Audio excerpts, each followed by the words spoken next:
नमस्कार दोस्तों।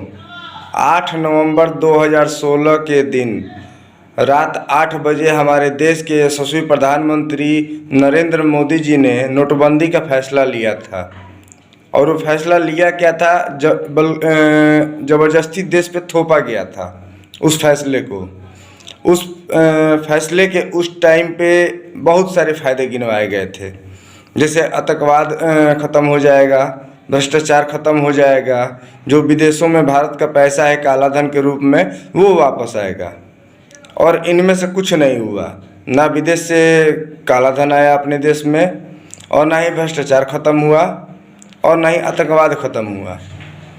अगर इस फैसले से देश में 1% भी कुछ फ़ायदा हुआ रहता तो आज हमारे जो प्रधानमंत्री जी है कहीं भी जाके रैलियों में बताते रहते हैं अपने बारे में, उसका जिक्र ज़रूर करते कहीं ना कहीं नोटबंदी का।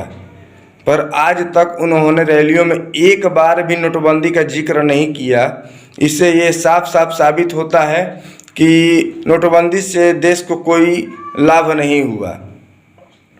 और जब हम लोग एक छोटा सा घर बनाते हैं तो उसके लिए पहले उतना बजट रिजर्व में रखते हैं। इन्होंने देश के लिए इतना बड़ा फैसला लिया और रिजर्व में कुछ नहीं रखा था, बस ऐसे ही मूड में आया, सामने आया, माइक से बोल दिया कि आज से 500 1000 के नोट बंद हो जाएंगे, 12 बजे से बंद कर दिया गया।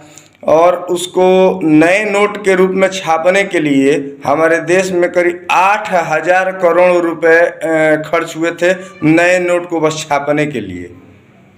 फिर से बता दे रहा हूँ, 8000 करोड़ रुपए बस नए नोट छापने के लिए खर्च किए गए थे। और ये देश का पैसा था। ये चाहते तो देश में बहुत सारे योजनाओं पे खर्च कर सकते थे, पर ऐसा नहीं हुआ। बस ये जिद में आकर के और इन्होंने इतना बड़ा फैसला ले लिया। और आज 8 नवंबर 2022 का समय चल रहा है, आज 6 साल हो गए हैं उस फैसले को लेकर के, लेकिन हमारे प्रधानमंत्री जी ने एक बार भी इसका जिक्र हमारे देश के जनता के सामने नहीं किया, एक भी फ़ायदे नहीं गिनवाए, बल्कि इससे सैकड़ों लोगों की जानें चली गई। उसमें ठंड के कारण कुछ लोगों का तो टेंशन में जान निकल गया। लेकिन हमारे देश के प्रधानमंत्री एक बार भी देश की जनता के सामने माफ़ी नहीं मांगे। और ये देश के लिए बहुत दुर्भाग्य की बात है कि हमारे देश को ऐसे प्रधानमंत्री मिले कि जो फैसला लिए वो फैसला किसी काम का भी नहीं था, बल्कि देश की अर्थव्यवस्था डुबा दिया। और हमारे देश के ऐसे नेता हैं, ऐसी टिप्पणियाँ करते हैं, जिसमें अभी हाल ही में निर्मला सीतारमण जी ने कहा था कि रुपया गिर नहीं रहा है बल्कि डॉलर मजबूत हो रहा है। ये बताइए देश के लिए कितनी शर्म की बात है। लेकिन हमारे प्रधानमंत्री जी को इससे कोई मतलब नहीं है। और अब भ्रष्टाचार खत्म करने चले थे, 1000 का नोट बंद करके या 2000 का नोट चालू कर दिए, इससे भ्रष्टाचार खत्म हो जाएगा।